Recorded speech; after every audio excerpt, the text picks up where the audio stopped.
আসসালামু আলাইকুম দর্শক, তেবাড়ি হাটে চলে আসলাম কিছু সবজির চারা কেনার জন্য। এসে দেখছি হরেক রকমের চারা নিয়ে বসে আছে দোকানিরা।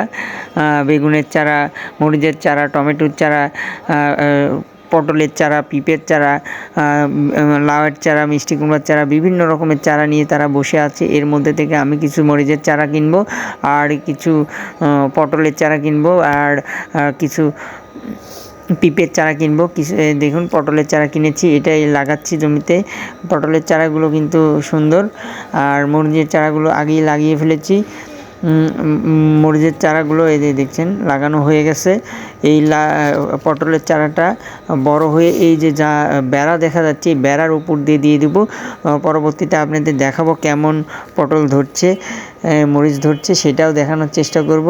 আসলে অল্প জায়গাতে ছাদ কৃষির মতো করে কিছু কিছু সবজি চাষ করার চেষ্টা করছি বাড়িতে খাবার প্রয়োজন মেটানোর জন্য।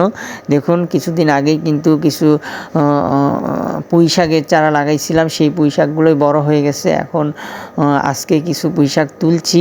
পুঁই শাকের কিছু বিচিও হয়ে গেছে, যেগুলো সবুজ কালারের আছে, এখনও পাকে নাই। তবে এগুলো খেতে কিন্তু খুবই ভালোই লাগবে, কারণ আমরা বাড়িতে খাবার জন্যই কিন্তু লাগাইছি, যার কারণে কিন্তু কীটনাশক কিংবা সার এগুলো আমরা প্রয়োগ করি নাই, যার কারণে একদম স্বাস্থ্যসম্মত সবজি পাওয়া যাবে এখান থেকে। এর কারণেই কিন্তু বাড়ির পাশে এই সবজিগুলো চাষ করছি বাড়িতে খাবার জন্য। আর জায়গাটা খুব একটা রৌদ্র উজ্জ্বল না, শ্যাওলাযুক্ত জায়গা কলা বাগানের মধ্যে, যার কারণে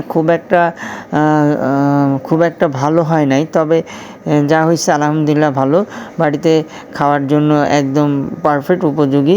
দেখুন, খুবই সুন্দর সবজি। বিচিগুলোও কিন্তু এখনও সবুজই আছে। তবে সবাই কিন্তু, আপনারাও চেষ্টা করলে বাড়ির আশেপাশে যদি কিছু ফাঁকা জায়গা থাকে অথবা বাড়িতে যদি ছাদ থাকে, সেখানে কিন্তু আপনারা অল্প কিছু পুঁই শাকের চারা লাগাইলে কিন্তু বাড়ির খাবার জন্য যেই সবজি শাকের প্রয়োজন, সেটা কিন্তু মেটানো সম্ভব। পুঁই শাক কিন্তু ডগা কেটে দিলেই কিন্তু আবার নতুন কুশি বের হয়ে নতুন ডগা ছড়ায়, তা মানে কাটলে আবার বাড়ে। এর জন্য কিন্তু পুঁই শাক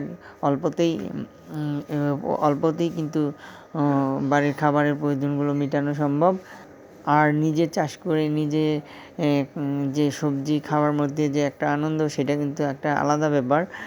আর সেটা একদম প্রাকৃতিক যেই খাবার, সেটাই কিন্তু পাওয়া যায়।